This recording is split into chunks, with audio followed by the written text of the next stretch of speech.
Ferrier s'entretient avec le prophète. 3 semaines s'étaient écoulées depuis que Jefferson Hope et ses compagnons avaient quitté Salt Lake City. Le cœur de John Ferrier supportait mal la pensée que le jeune homme reviendrait, car il perdrait alors sa fille adoptive. Cependant, le visage radieux de Lucie lui fit accepter cette éventualité mieux que n'aurait pu le faire toute autre considération. Cet homme entêté s'était d'ailleurs promis de ne jamais marier sa fille à un mormon. Une seule union ne lui semblait pas un mariage, mais une honte et un déshonneur. Sur ce point, il était inébranlable, quelle que fût son opinion sur le reste de la doctrine mormone. Il ne s'en ouvrait à personne. À cette époque, il ne se faisait pas bon émettre une idée non orthodoxe dans le pays des saints. À telle enseigne que même les plus saints osaient à peine chuchoter tout bas ce qu'ils pensaient sur la religion. Une parole tombée de leurs lèvres pouvait attirer sur eux un prompt châtiment si elle était interprétée à contresens. Les victimes de la persécution étaient à leur tour devenues des persécuteurs de la pire espèce. Ni l'Inquisition espagnole, ni la Werkricht allemande, ni les sociétés secrètes d'Italie ne mirent en machine plus redoutable que celle qui assombrit jadis l'État de l'Utah. Ce qui rendait plus terrible cette organisation, c'est son invisibilité et le mystère qui l'entourait. Elle semblait omnisciente et omnipotente. Et cependant, on ne pouvait ni la voir ni l'entendre. L'homme qui résistait à l'Église disparaissait, sans laisser de traces. En vain, sa femme et ses enfants l'attendaient. Il ne revenait pas dire comment ses juges secrets l'avaient traité. Lâchait-on un mot? Commettait-on une imprudence? On était anéanti. Et les colons ne connaissaient pas la nature de cette puissance terrible dont ils sentaient constamment la menace suspendue sur leur tête. Leur vie n'était que crainte et tremblement. Même isolés au fond du désert, ils n'osaient murmurer les doutes qui les accablaient. Au début, ce pouvoir ne s'exerça que sur les récalcitrants, qui, après avoir embrassé la foi des Mormons, tentèrent ensuite de la réformer ou de l'abandonner. Mais bientôt, il étendit le champ de son activité. La polygamie menaça de devenir lettre morte. On manquait de femmes. D'étranges rumeurs commencèrent à circuler. Il y était question d'immigrants assassinés et de camps pillés en des régions où l'on n'avait jamais vu d'Indiens. Dans les harems des anciens, on voyait de nouvelles femmes, éplorées et languissantes. Elles portaient sur leur visage le reflet d'une atrocité inoubliable. Des voyageurs surpris par la nuit dans les montagnes avaient vu se glisser dans l'ombre des bandes d'hommes armés et masqués. Ces racontars se précisèrent, se confirmèrent. À la fin, un nom résuma tout. Les anges vengeurs. C'est encore un nom sinistre et de mauvais augure dans les ranchs solitaires de l'Ouest. La peur que cette organisation inspirait aux hommes s'accrut au lieu de diminuer quand ils la connurent mieux. On ne savait rien de ses membres. Le nom de ceux qui, sous prétexte de leur religion, se livraient à des actes de violence était soigneusement tenu secret. L'ami auquel vous communiquiez vos soupçons sur le prophète et sa mission pouvait être de ceux qui viendraient la nuit vous infliger par le feu un terrible châtiment. Chacun se méfiait de son voisin. Chacun taisait ce qu'il avait le plus à cœur. Un beau matin, comme John Ferrier s'apprêtait à partir pour ses champs de blé, il entendit ouvrir la grille. Il regarda par la fenêtre et vit dans l'allée un homme trapu, d'âge moyen, les cheveux blonds, roux. Son sang ne fit qu'un tour. Les visiteurs inattendus n'étaient autres que le Brigham Young en personne. Tremblant de tous ses membres, cette apparition ne présageait rien de bon. Il courut à la porte pour accueillir le chef des Mormons. Celui-ci reçut froidement les salutations de son hôte qui le suivit dans le salon, sans quitter son air sévère. « Frère Ferrier, dit-il en approchant une chaise et en le regardant en dessous, les adeptes de la vraie foi vous ont traité comme un frère. Nous vous avons accueilli quand vous étiez sur le point de mourir de faim dans le désert. Nous avons partagé notre nourriture avec vous. Nous vous avons conduit sains et saufs à cette vallée choisie. Nous avons donné une bonne part de terre, et nous vous avons permis de faire fortune sous notre protection. Ai-je dit vrai? Tout à fait, répondit John Ferrier. Nous vous avons demandé en retour une seule chose, embrasser la vraie foi et y conformer votre vie. Vous nous avez promis de le faire, mais si la rumeur publique ne m'abuse, vous avez manqué à votre parole. Mais en quoi? Demanda Ferrier en levant les bras en signe de protestation. N'ai-je pas donné à la caisse commune? Est-ce que je n'ai pas assisté régulièrement aux offices? Est-ce que je n'ai pas... Où sont vos épouses? Demanda Young en regardant autour de lui. Faites-les venir, que je les salue. Je ne suis pas marié, je l'avoue, répondit Ferrier. Les femmes étaient rares, et il y avait beaucoup de partis plus avantageux. Du reste, je n'étais pas seule. Ma fille avait besoin de moi. C'est de cette fille que je voudrais vous parler, dit le chef des Mormons. En grandissant, elle est devenue la fleur de l'Utah. Plusieurs de nos anciens la regardent d'un bon œil. John étouffa une plainte. À son sujet, continua Young, on raconte des histoires auxquelles je ne veux ajouter foi. On dit qu'elle est promise à un gentil. Ce ne peut être là qu'un commérage. Quel est le 13e article du code du Saint Joseph Smith? Que chaque fille de la vraie foi épouse un des élus, car si elle épouse un gentil, elle commet un péché grave. Vous qui faites profession de notre sainte croyance, vous ne laisseriez pas votre fille agir à l'encontre? John Ferrier ne répondit pas. Il jouait nerveusement avec sa cravache. Sur ce seul point, nous allons éprouver toute votre foi. Il en a été décidé ainsi par le Conseil sacré des Quatre. La fille est jeune. Nous ne voudrions pas l'avoir épousée un grison. Nous ne voudrions pas non plus lui enlever le droit de choisir. Nous autres, les anciens, avons de nombreuses génisses. Dans un de ses sermons, Heber Kimball faisait allusion à 100 femmes avec ce terme d'affection. Mais il faut aussi pourvoir nos enfants. Stangerson et Dreber ont chacun un fils. L'un ou l'autre accueillerait avec joie votre fille chez lui. Qu'elle choisisse entre les deux. Ils sont jeunes, ils sont riches, et ils pratiquent la vraie religion, qu'en dites-vous? Ferrier se recueillit en fronçant le sourcil. Donnez-nous du temps, dit-il enfin. Ma fille est très jeune. À peine est-elle en âge de se marier. 1 mois, tonna Young en se levant. D'ici là, elle aura fait son choix. Sur le seuil de la porte, il se retourna, le visage empourpré et les yeux brillants. Pour vous et pour elle, s'écria-t-il, il vaudrait mieux être des squelettes blanchis dans la Sierra Blanco que de dresser vos faibles volontés contre celles des ordres des 4 saints. Avec un geste de menace, il s'éloigna en écrasant de son pas lourd le gravier de l'allée. Assis, le coude sur son genou, Ferrier se demandait de quelle manière il rapporterait cet entretien à Lucie. Une main se posa doucement sur la sienne. Il releva la tête. Sa fille était debout près de lui. Un seul regard lui apprit qu'elle avait tout entendu. Elle était blême. Je reviens, je vais vite fait le faire taire parce que c'est insupportable. Tu veux pas baisser un petit peu le son, s'il te plaît?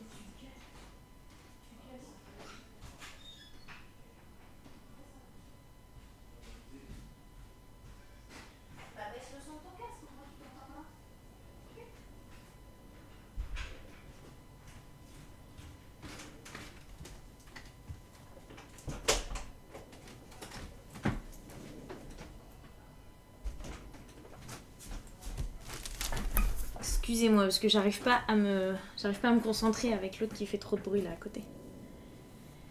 J'y reviens.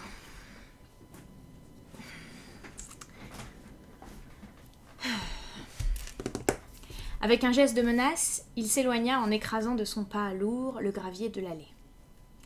Assis, le coude sur son genou, Ferrier se demandait de quelle manière il rapporterait cet entretien à Lucie. Une main se posa doucement sur la sienne. Il releva la tête. Sa fille était debout, près de lui. Un seul regard lui apprit qu'elle avait tout entendu. Elle était blême. « Je n'ai pas pu ne pas entendre, dit-elle. Sa voix résonnait dans toute la maison. « Oh, papa, que faire ?» « Ne te tourmente pas, répondit-il. Il l'attira à lui et il caressa les beaux cheveux de sa grosse main rugueuse. « Ça va s'arranger d'une manière ou d'une autre. Tu l'aimes toujours, ton promis, n'est-ce pas ?» Elle eut un sanglot et pressa la main de son père. « Bien sûr que oui, je serais fâchée du contraire. C'est un beau gars, et puis c'est un chrétien. Il est beaucoup plus que les gens d'ici, malgré leurs prières et leurs sermons. Un groupe de voyageurs part demain pour le Nevada. Je vais m'arranger pour envoyer un message à Hope. Comme ça, il saura dans quel pétrin nous sommes. De ces mines à ici, il ne fera qu'un saut, plus vite que le télégraphe. » Lucie sourit à travers ses larmes. « Quand il sera là, dit-elle, nous chercherons ensemble le meilleur parti à prendre. Mais c'est pour toi que je crains, papa. On raconte de si affreuses histoires sur ceux qui désobéissent aux prophètes. Il leur arrive toujours quelque chose de terrible. Mais nous n'avons pas encore désobéi, répondit-il.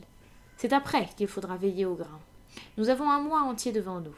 Réflexion faite, je pense que le mieux à faire est de quitter l'Utah. Quitter l'Utah? C'est le mieux. Et la ferme? Nous réaliserons le plus d'argent possible et nous abandonnerons le reste. À vrai dire, Lucie, ce n'est pas la première fois que j'y songe. Je renacle à ramper devant un simple mortel comme je le vois faire aux gens d'ici devant leur maudit prophète. Cela n'est point de mon goût. Je suis un citoyen de la libre Amérique, moi. Pour changer, je suis trop vieux. Si on vient rôder par ici, on pourrait bien recevoir une volée de chevrotines. Mais ils ne nous laisseront pas partir, objecta sa fille. Quand Jefferson sera là, nous nous arrangerons ensemble. En attendant, ma petite chérie, cesse de pleurer. Il ne faut pas que tu aies les yeux gonflés. Sinon, quand il te reverra, il va tomber dessus. Il n'y a rien à craindre. Il n'y a pas du tout de danger. Ces paroles rassurantes furent dites sur un ton qui convenait. N'empêche que ce soir-là, Lucie observa son père, contre son habitude. Il vérifia la fermeture des portes et nettoya, puis chargea le vieux fusil de chasse qui s'était rouillé au mur de sa chambre. Chapitre 11. La fuite. Le lendemain matin, à Salt Lake City, John Ferrier trouva une personne de sa connaissance qui partait pour les montagnes du Nevada. Il lui confia son message à Jefferson Hope, le danger qui les menaçait, lui et sa fille, et la nécessité de son retour auprès d'eux. Cela fait, il retourna chez lui, l'esprit plus tranquille et le cœur plus léger. En approchant de sa ferme, il s'étonna de voir 2 chevaux attachés à la grille, et davantage encore de trouver son salon occupé par 2 jeunes gens. L'un d'eux, renversé dans le rocking-chair et ses pieds sur le poêle, avait un visage allongé et pâle. L'autre, planté devant la fenêtre, les mains dans les poches, avait une grosse face bouffie aux traits communs. Un coup de taureau. Il sifflait un air populaire. Tous 2 firent un petit salut de la tête en voyant entrer Ferrier. Celui qui était affalé sur le rocking-chair amorça la conversation. « Vous ne nous connaissez peut-être pas, dit-il. Voilà le fils de Dreber l'Ancien, et moi je suis Joseph Stangerson. Nous avons voyagé avec vous dans le désert quand le Seigneur a étendu sa main et vous a réunis à son troupeau. Comme il fera de toutes les nations quand bon lui semblera, ajouta l'autre d'une voix nasillarde. Il moue lentement, mais il moue très fin. John Ferrier salua froidement. Il avait deviné à qui il avait affaire. Nous sommes venus, reprit Stangerson, sur le conseil de nos pères. Vous demandez la main de notre fille pour celui de nous 2 que, vous et votre fille, vous choisirez. Je n'ai que 4 femmes. Frère Dreber, lui, en a 7. J'ai donc de meilleurs titres. Non, non, frère Stangerson, s'écria l'autre. La question n'est pas là. Il ne s'agit pas de savoir combien de femmes nous avons, mais combien de femmes nous pouvons entretenir. Mon père m'a cédé ses mines. Je suis le plus riche. Mais j'ai plus d'avenir, repartit Stangerson. Quand le Seigneur m'enlèvera mon père, j'hériterai la tannerie et la fabrique de cuir. Et puis, je suis l'aîné, j'occupe un rang supérieur dans l'église. À la jeune fille de décider, répliqua Dreber, souriant à son image reflétée dans la glace. Nous nous en remettrons à elle. Pendant cet échange, John Ferrier, debout sur le seuil, bouillait de colère. Il avait envie de tomber à coups de cravache sur le dos des 2 intrus. « Écoutez, dit-il enfin, en avançant un grand pas vers eux. Quand ma fille vous convoquera, vous pourrez venir, mais d'ici là, je ne veux pas revoir vos 2 têtes. » Les 2 jeunes mormons tombèrent des nues. Rien n'était, à leurs yeux, plus honorable pour le père et la jeune fille que leur compétition. « Vous pouvez sortir d'ici de 2 manières, continua Ferrier en élevant la voix. Voici la porte et voici la fenêtre. Choisissez. » Son visage bruni avait pris une expression féroce. Ses mains osseuses firent un geste menaçant. Les 2 jeunes gens se levèrent d'un bond et battirent promptement en retraite. Le vieux fermier les suivit jusqu'à la porte. « Quand vous vous serez mis d'accord, vous me ferez savoir, dit-il ironiquement. « Il vous en cuira, s'exclama Stangerson, blême de rage. Vous avez bravé le prophète et le conseil des 4. Vous vous en repentirez jusqu'à la fin de votre vie. La main du Seigneur s'appesantira sur vous, hurla le jeune Dreber. Il se lèvera et il vous frappera. Eh bien moi, je n'attendrai pas, rugit Ferrier en colère. Il montait 4 à 4 chercher son fusil. Lucie le retint. Il se dégagea, mais le galop des chevaux l'avertit qu'ils étaient déjà hors d'atteinte. Hypocrite, gredin, lança-t-il en essuyant la sueur de son front. « J'aimerais mieux te voir couchée dans la tombe, ma fille, que dans le lit de l'un d'entre eux. »« Moi aussi je préférerais, répondit-elle avec énergie. Mais Jefferson ne tardera pas à arriver. »« Tant mieux, car je me demande ce qu'il nous réserve. » Le père et la fille avaient bien besoin de l'aide d'un allié avisé. Une pareille leçon d'atteinte à l'autorité des anciens ne s'était encore jamais vue dans toute l'histoire de la colonie. Or, si la sanction des fautes mineures était si rigoureuse, quel serait le châtiment d'une telle rébellion? Ferrier savait que sa fortune ne le mettrait pas à couvert. On en avait fait disparaître d'aussi riches et d'aussi notables, et l'Église s'était approprié leurs biens. Il avait beau être courageux, il tremblait devant le danger indéfinissable qui le menaçait.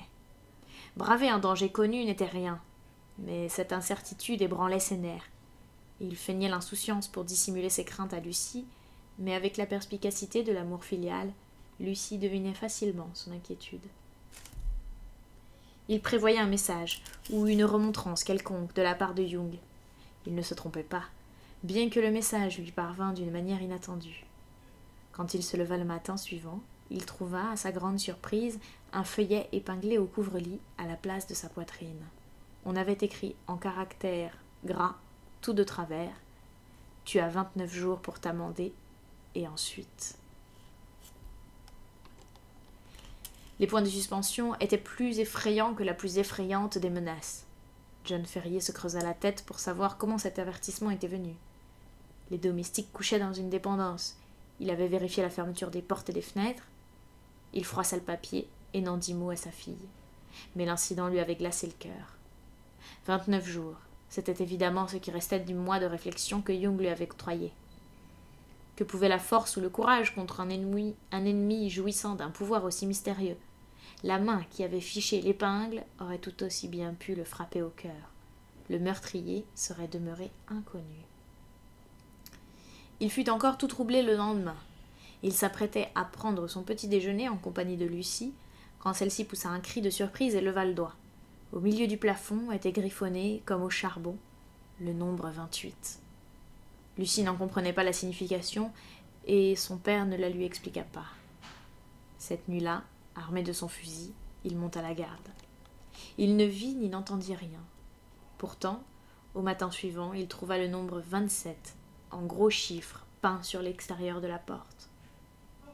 Chaque matin, il trouva ainsi affiché le nombre de jours qu'il lui restait de son mois de grâce. Ses ennemis invisibles l'inscrivaient à différents endroits, bien en vue, tantôt sur un mur, tantôt sur le parquet, d'autres fois sur de petits placards accrochés à la grille du jardin ou à un barreau de la clôture.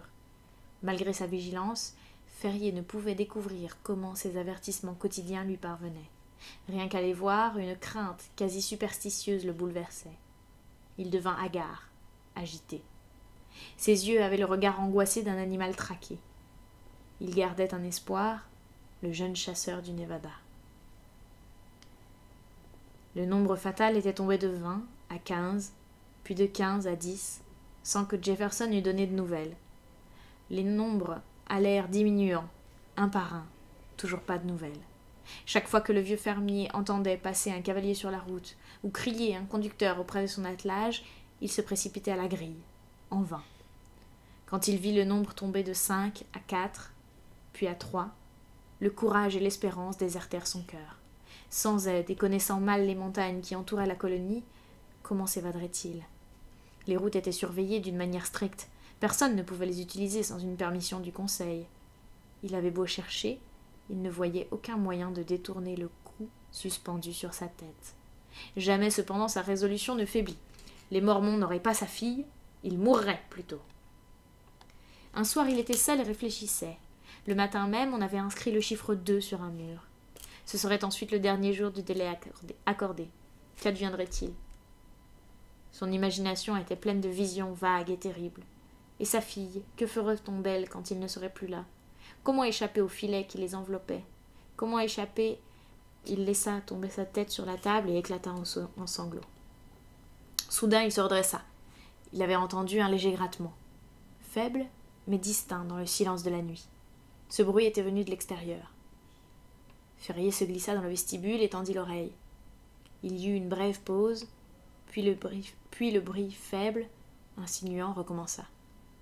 De toute évidence, quelqu'un frappait doucement à la porte. S'agissait-il d'un assassin venant à minuit exécuter la sentence du tribunal secret? Ou bien d'un agent marquant le chiffre du dernier jour? Bah, une prompte mort vaudrait encore mieux que cette attente qui lui figerait le sang. Il prit son élan, tira le verrou et ouvrit toute grande la porte. Dehors, tout était calme et silencieux. La nuit était brillante d'étoiles. Le fermier ne vit personne dans le petit jardin fermé par la clôture et la grille, ni sur la route. Il poussa un soupir de soulagement. Il regarda encore à droite, à gauche et enfin à ses pieds. Quelle ne fut pas sa surprise! Un homme était allongé sur le sol, la face contre terre. Sidéré, Ferrier dut s'appuyer contre le mur et porter la main à sa gorge pour ne pas crier. Sa première pensée fut que l'homme était blessé, peut-être mourant. Mais il le vit ramper sur le sol et entrer dans le vestibule aussi rapidement et silencieusement qu'un serpent.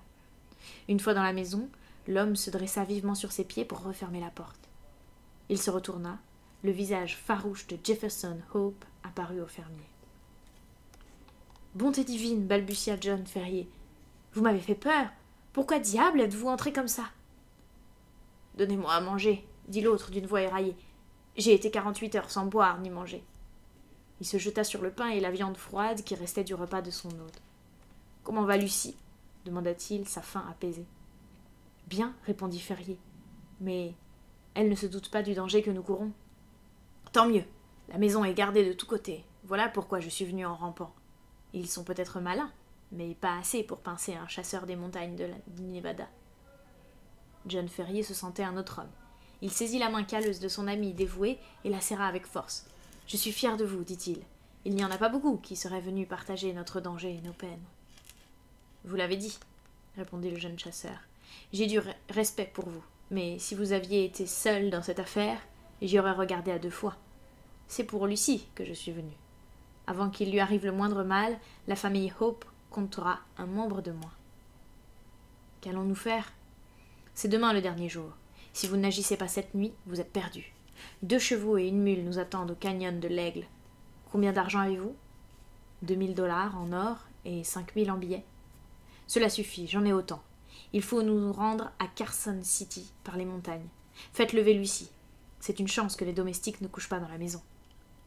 Pendant l'absence de Ferrier, Jefferson Hope fit un petit paquet de tout ce qu'il put trouver de comestible et il emplit d'eau une jarre de grès. Il savait par expérience que dans les montagnes, les sources sont rares. À peine avait-il terminé les préparatifs que le fermier revint avec Lucie, tout habillée, prête à partir. Les épanchements entre les amoureux furent tendres, mais bref, il n'y avait pas une minute à perdre. « Partons, tout de suite !» dit Jefferson Hope de la voix basse mais résolue d'un homme qui a mesuré la grandeur du péril, mais qui s'est armé de courage pour l'affronter. Le devant et le derrière de la maison sont surveillés, mais en faisant bien attention, nous devrions pouvoir nous enfuir par une fenêtre sur le côté, et de là, à travers champs. Une fois sur la route, nous ne serons plus qu'à 3 kilomètres du ravin où nos montures attendent. À l'aube, nous devrions être en pleine montagne. « Et si on nous arrête ?» dit Ferrier. Hope frappa la crosse du revolver qui gonflait sa tunique. « S'ils sont trop nombreux, dit-il avec un sourire sinistre, nous en emmènerons 2 ou 3 avec nous. » Ils avaient éteint les lumières. De la fenêtre, Ferrier contempla pour la dernière fois ses champs. Il s'était longtemps préparé à en faire le sacrifice. L'honneur et le bonheur de sa fille lui importaient beaucoup plus que sa fortune. Tout respirait d'une paix profonde. Les arbres au bruissement léger, les grands champs de blé silencieux. Le moyen de croire que des meurtriers s'y tenaient, tapis à l'affût? Cependant, le visage blême et l'expression figée du jeune chasseur en disaient long sur ce qu'il avait pu observer en s'approchant de la maison. Ferrier porterait le sac d'or et de billets, Jefferson Hope les maigres provisions, et Lucie un petit paquet, ses choses les plus chères. Ils ouvrirent la fenêtre, lentement, doucement. Quand un nuage rendit l'obscurité plus complète, ils se glissèrent dans le jardin, l'un après l'autre, tout recroquevillés et retenant leur souffle. D'un pas hésitant, ils atteignirent la haie. Ils l'allongèrent jusqu'à une trouée qui s'ouvrait sur un champ de maïs. Là, le jeune homme saisit le bras de ses compagnons et les fit entrer dans l'ombre, où ils restèrent muets et tremblants. Ayant heureusement vécu dans la prairie, Jefferson Hope avait l'oreille très fine. Lui et ses amis venaient de se tapir quand, à quelques mètres d'eux, se fit entendre un triste ululement de hibou, auquel répondit immédiatement un autre un peu plus loin. Au même instant, une ombre déboucha de la trouée et répéta le même signal plaintif. Un deuxième homme surgit. « Demain, à minuit, ordonna le premier, quand l'engoulement aura crié 3 fois. Entendu, dit l'autre. Je préviens frère Druber. Transmets-lui l'ordre. Lui le transmettra aux autres. 9 à 7.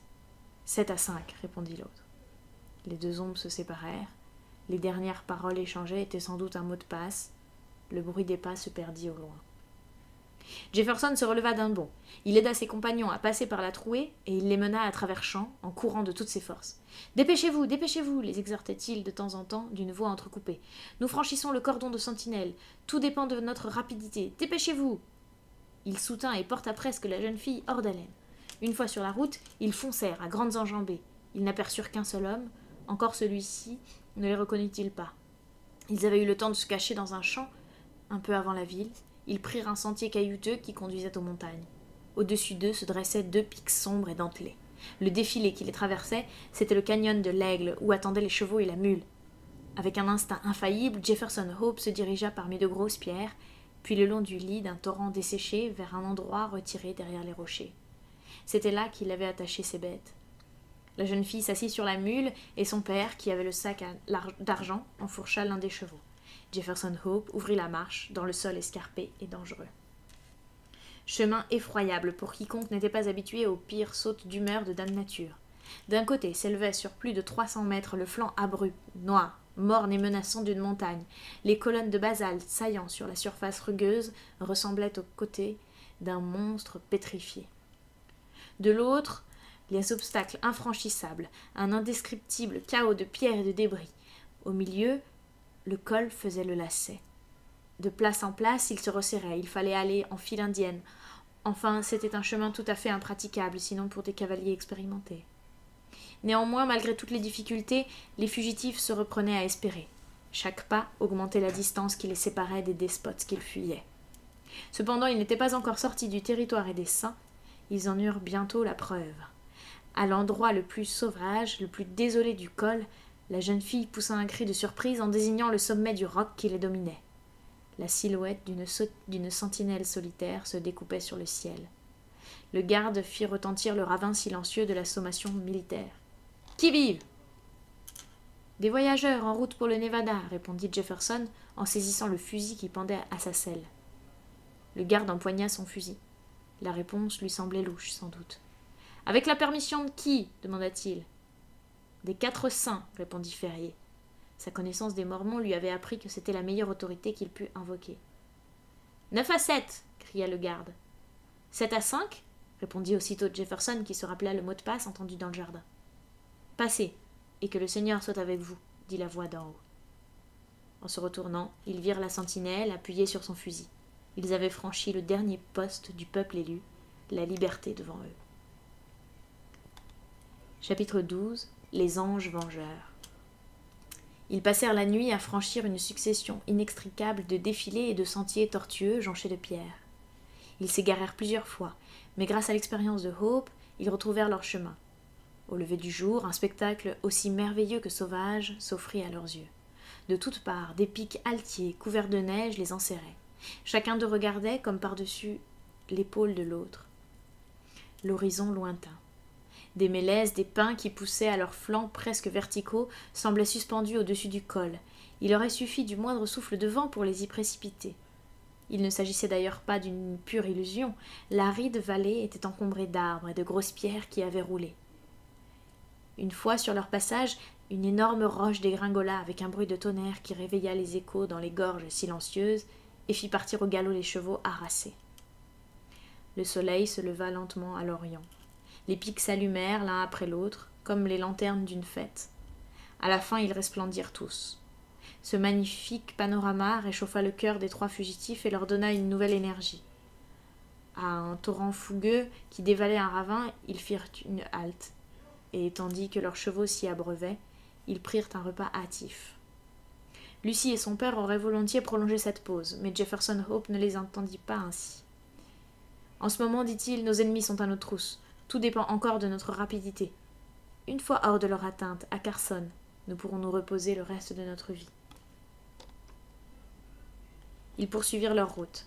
Entre eux et leurs ennemis, d'après le calcul qu'ils firent ce soir-là, ils avaient mis une 40aine de kilomètres. À la base d'un rocher en surplomb, abrité du vent glacial qui soufflait, serrés l'un contre l'autre, ils purent goûter quelques heures de sommeil. Avant l'aube, toutefois, ils s'étaient remis en marche. Jefferson Hope commençait à croire qu'ils avaient enfin échappé à la terrible société qu'ils avaient défiée. Quelle erreur! La main de fer allait bientôt se refermer sur eux et les broyer. Vers le milieu du second jour, les provisions manquèrent. Le chasseur ne s'en inquiéta guère, les montagnes étaient giboyeuses, et lui-même avait souvent vécu de chasse. Et lui-même avait souvent vécu de chasse. Sous un enfoncement, il fit un feu de branches sèches autour duquel ils se réchauffèrent. L'air était vif à 1800 mètres d'altitude. Il attacha les chevaux, fit ses adieux à Lucie, puis, le fusil sur l'épaule, partit en quête de gibier. Ayant tourné la tête, il vit le vieil homme et la jeune fille penchés au-dessus du brasier. Les chevaux et la mule se tenaient immobiles à l'arrière-plan. D'un ravin à l'autre, il marcha quelques 3 kilomètres sans rien trouver. Cependant, d'après les traces sur l'écorce et les arbres et quelques autres indices, de nombreux ours devaient se trouver dans le voisinage. Après 3 heures de recherche et en bredouille, il songea à rebrousser chemin. Alors il regarda en l'air et tressaillit de joie. À 100 mètres au-dessus de lui, au bord d'une corniche, se tenait une espèce de mouton aux cornes gigantesques. À proprement parler, un mouton des montagnes rocheuses. La bête gardait sans doute un troupeau qu'il ne voyait pas. Par bonheur, elle lui tournait le dos. Elle n'avait pas flairé sa présence. Il se coucha à plat ventre, il appuya son fusil sur une pierre et visa longuement avant de presser la détente.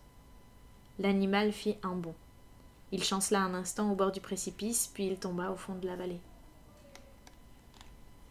Il n'avait pas la force d'emporter le mouton.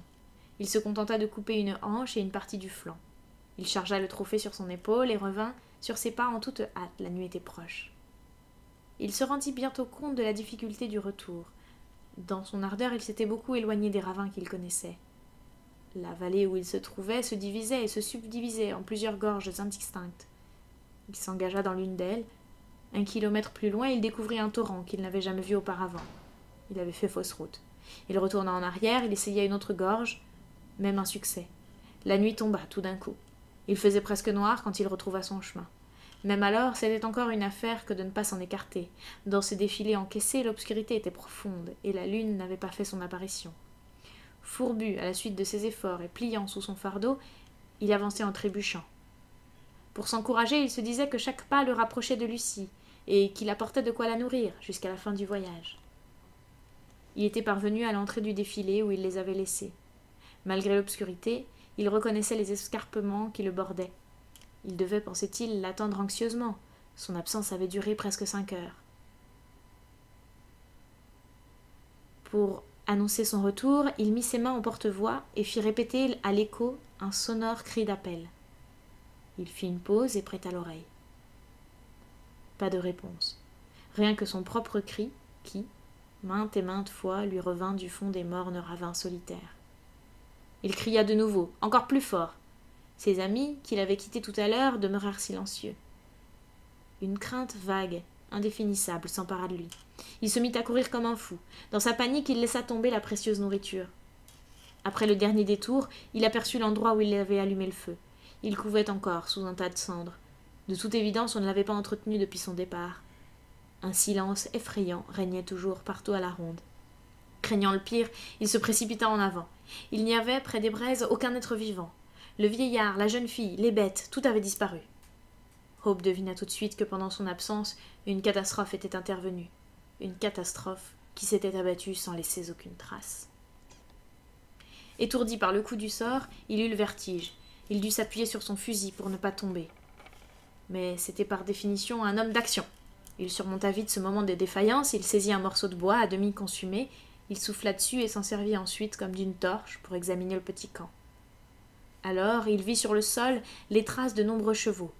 Une troupe de cavaliers avait surpris les fugitifs, et d'après la direction des empreintes, elle avait ensuite regagné Salt Lake City. Avait-il emmené le père et la fille?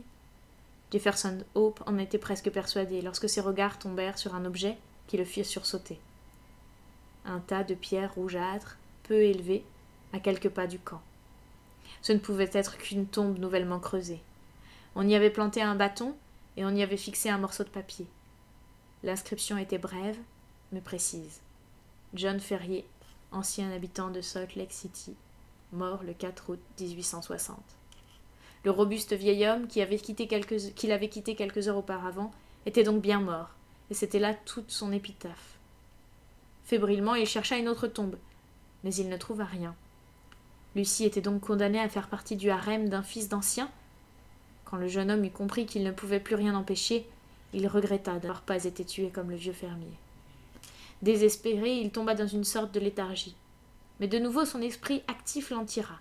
S'il était impuissant à secourir Lucie, du moins pourrait-il la venger. Il y consacrerait sa vie.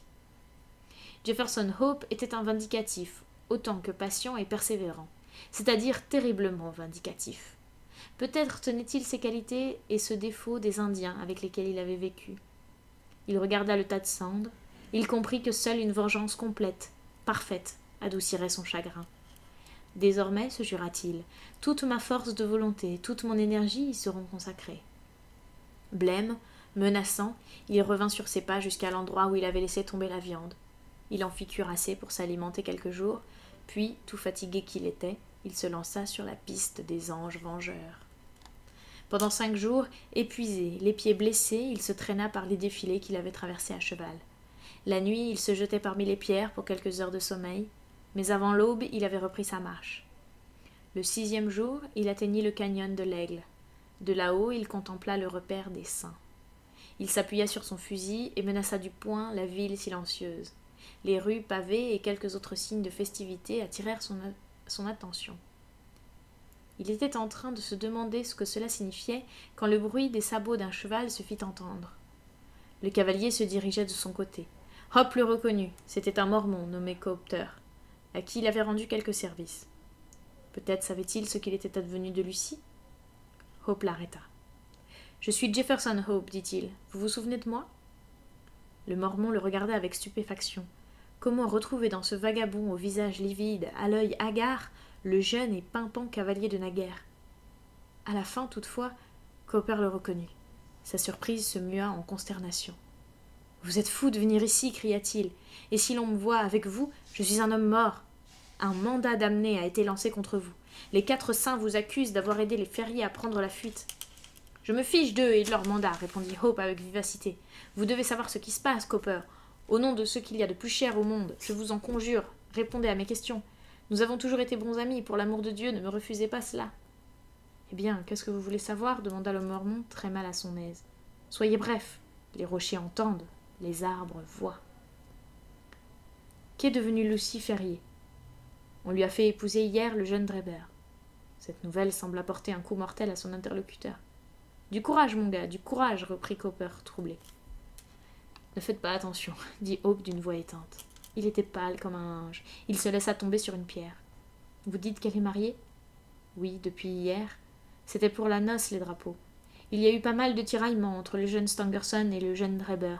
Ils voulaient tous les deux avoir la fille. Tous les deux avaient pris part à la chasse aux ferriers. C'était le jeune Stangerson qui a abattu le père. Cela lui donnait un avantage très net sur l'autre. Pourtant, quand on a discuté la chose au conseil, c'est au jeune Dreber que le prophète a donné la préférence, parce que son parti y est le plus fort. Mais il n'en profitera pas beaucoup. Hier, la mort se peignait sur le visage de sa nouvelle femme. Ce n'est plus une femme, c'est un spectre. Maintenant, sauvez-vous. Oui, je m'en vais, répondit Jefferson Hope, qui s'était relevé.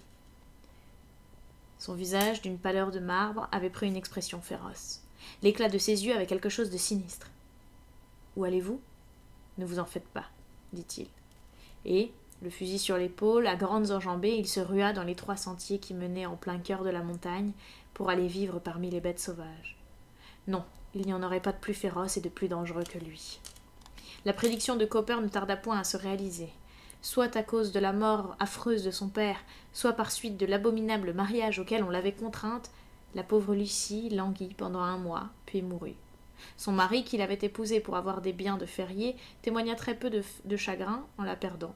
En revanche, comme c'est l'usage chez les Mormons, les autres femmes de Dreber la pleurèrent, et elles passèrent auprès de son corps la nuit précédant l'enterrement. Au matin, elles étaient encore groupées autour du cercueil, quand elles furent frappées d'un étonnement et d'une frayeur indicibles. La porte s'ouvrit brusquement. Un homme en guenilles, sauvage d'aspect, au visage basané, pénétra dans la chambre mortuaire, sans jeter un regard ni adresser une parole aux femmes agenouillées. Il s'approcha du corps immobile et blanc où l'âme pure de Lucie Ferrier avait résidé. Il se pencha, baisa le front glacé, puis s'empara de la main de la morte et en arracha l'alliance en rugissant. « On ne l'enterrera pas avec !» Avant que les veilleuses n'eussent le temps de donner l'alarme, il s'était éclipsé. L'incident leur sembla si étrange, il avait été si soudain, qu'elles auraient pu se croire dupes d'une illusion, sans un fait indéniable, la disparition de l'anneau nuptial. Jefferson Hope s'attarda plusieurs mois dans les montagnes. Il menait une vie sauvage, tout en nourrissant un ardent désir de vengeance. En ville, les histoires se multipliaient sur l'être mystérieux qui rôdait aux abords de la cité et qui hantait les défilés solitaires de la montagne. Un jour, une balle tirée par la fenêtre s'aplatit sur le mur, à quelques centimètres de Stangerson. Une autre fois, Drebber passait le long d'un escarpement et une grosse pierre tomba près de lui. Il n'avait échappé à une mort affreuse qu'en se jetant par terre. Les deux jeunes mormons n'hésitèrent pas à mettre un nom sur l'auteur de ces attentats. Pour le capturer ou le tuer, ils organisèrent plusieurs expéditions dans les montagnes, sans succès. Ils n'osaient plus se montrer seuls ni sortir après la tombée de la nuit. Ils firent garder leur maison. Au bout d'un certain temps, leur vigilance se relâcha. Leur ennemi n'avait plus donné signe de vie. Ils se prirent à espérer qu'il avait perdu de sa férocité. Au contraire, son appétit de vengeance, loin de diminuer, s'était exaspéré. Il dominait son esprit au point que tout autre sentiment en était banni. Mais Jefferson Hope était par-dessus tout un homme pratique. Bientôt il se rendit compte que sa constitution, si robuste qu'elle fût, ne résisterait pas aux rigueurs des saisons et au manque de nourriture saine. Peu à peu il perdait des forces. Comment pourrait-il se venger s'il mourait comme un chien au milieu des montagnes? Or, c'était ce qu'il attendait, pour peu qu'il s'obstinât à mener cette existence. Ferait-il donc le jeu de ses ennemis?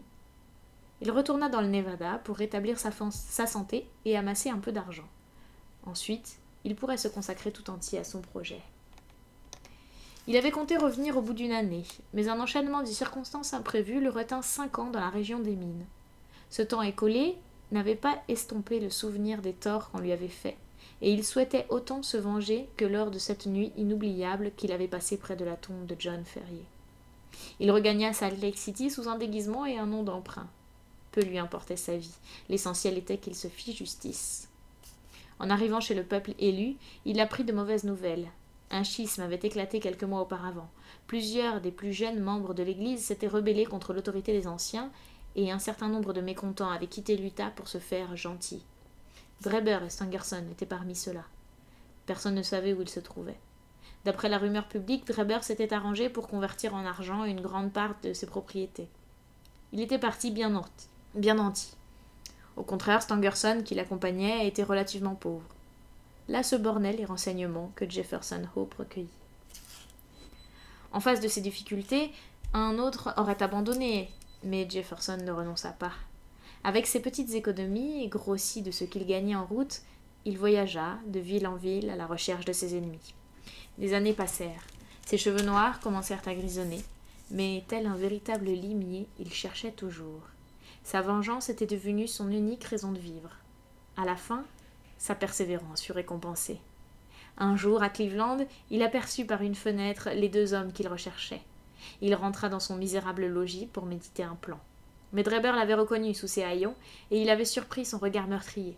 Accompagné de Stangerson, qui était devenu son secrétaire particulier, il courut chez le juge de paix, à qui il exposa le danger de mort que leur faisait courir la haine et la jalousie d'un ancien rival. Le soir même, Jefferson Hope fut arrêté. Faute de répondant, il fut détenu quelques semaines. Il ne sortit de prison que pour trouver vide la maison de Drebber.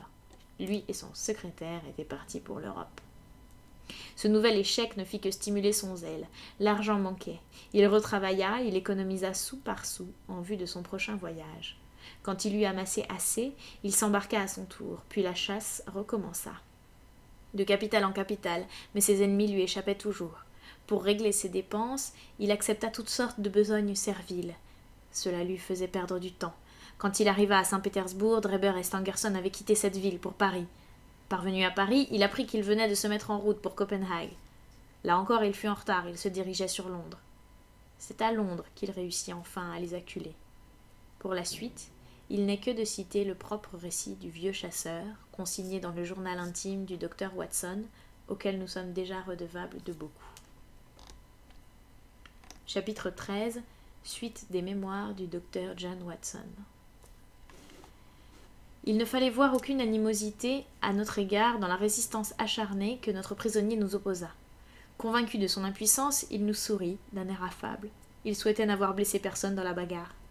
« Je suppose que vous allez me conduire au poste, dit-il à Sherlock Holmes. Ma voiture est à la porte. Si vous voulez me détacher les jambes, je vous y mènerai, car je ne suis pas si léger qu'il y a 20 ans. » Gregson et Lestrade se regardèrent, méfiants. Cette proposition n'était pas de leur goût. Mais Holmes écouta le prisonnier et dénoua la serviette qui attachait ses chevilles. L'homme se releva, étendit ses jambes, il pouvait marcher. Je le regardais. Jamais je n'avais vu un individu aussi solidement bâti. Son visage basané indiquait une énergie et une résolution aussi remarquables que sa force. « Si la place de chef de police devenait libre, dit-il en regardant Sherlock Holmes avec une véritable admiration, elle ne vous irait pas mal. La manière dont vous m'avez dépisté vaut toutes les recommandations. » « Accompagnez-nous donc, dit Holmes aux deux détectives. « Je sais conduire, dit Lestrade. « Très bien. Vous, Gregson, venez avec nous à l'intérieur du fiacre. Vous aussi, docteur. Vous vous êtes intéressé à cette affaire. Suivez-la jusqu'au bout. » J'acceptai volontiers et nous descendîmes tous ensemble. Notre prisonnier ne tenta nullement de s'échapper. Calme, il entra dans son fiacre où nous le suivîmes. Lestrade monta sur le siège, fouetta le cheval et nous conduisit vite à destination. On nous fit pénétrer dans une petite salle. Un inspecteur nota le nom du prisonnier et ceux des hommes qu'il était accusé d'avoir tués. Cet officier au teint blême, à l'air flegmatique, remplit ses fonctions machinalement. « Le prisonnier comparaîtra devant ses juges dans le courant de la semaine, dit-il. Monsieur Hope, avez-vous une déclaration à faire? Mais je dois vous prévenir que nous noterons toutes vos paroles et qu'elles pourront être utilisées contre vous. »« J'ai beaucoup à dire, répliqua Jefferson Hope. Messieurs, je vais tout vous raconter. » « Ne feriez-vous pas mieux de garder cela pour le tribunal, dit l'inspecteur. Il se peut qu'il n'y ait pas de procès, dit Hope. Ne sourcillez pas, je ne songe pas au suicide. Il se tourna vers moi, ses yeux noirs et farouches. Vous êtes médecin, je crois. Oui, répondis-je. Alors, posez votre main là, dit-il en souriant. Il leva vers sa poitrine ses poignets liés par des menottes. Je m'exécutai. Je constatai un extraordinaire battement de cœur. Sa poitrine tremblait et frémissait comme la cloison d'une frêle construction secouée par une puissante machine en marche. En l'auscultant dans le silence, j'entendis siffler et bourdonner sourdement. « Eh bien, vous dis-je. Eh bien, dis-je, vous avez un anévrisme de l'aorte. »« Oui, c'est ce qu'on m'a dit, répondit-il placidement. J'ai été voir un docteur la semaine dernière et il m'a dit que ça éclaterait sous peu. Ça empire depuis des années. J'ai attrapé cela dans les montagnes de Salt Lake où j'ai souffert du froid et de la faim. Mais ma tâche est accomplie, je suis prêt à partir. Tout de même, je voudrais bien m'expliquer avant. Je ne veux pas qu'on se souvienne de moi comme d'un vulgaire assassin. » L'inspecteur et les deux détectives devaient-ils se laisser raconter l'histoire? Ils en décidèrent, non sans vivacité. « Docteur, me demanda enfin l'inspecteur, croyez-vous qu'il y a un danger imminent? »« J'en suis sûr. Alors notre devoir est clair. Dans l'intérêt de la justice, il nous faut recueillir la déposition. Vous pouvez parler, monsieur, mais je vous préviens encore une fois, nous enregistrons vos paroles. »« Avec votre permission, dit Hope, je m'assieds. Cet anévrisme me fatigue beaucoup, et la lutte de tout à l'heure ne m'a pas arrangé. J'ai un pied dans la tombe, et je n'ai aucune raison de mentir. Tout ce que je vais vous dire est scrupuleusement vrai. L'usage que vous ferez de mes paroles, cela m'est égal. » Jefferson Hope renversa sur sa chaise et commença son récit. Il parla d'une manière calme et méthodique, comme s'il se fût agi de choses assez ordinaires. Je peux garantir l'exactitude du compte-rendu qui suit. Je l'ai confronté avec les notes de Lestrade, qui avait tout pris en sténo. Et pour les explications, ce sera la semaine prochaine.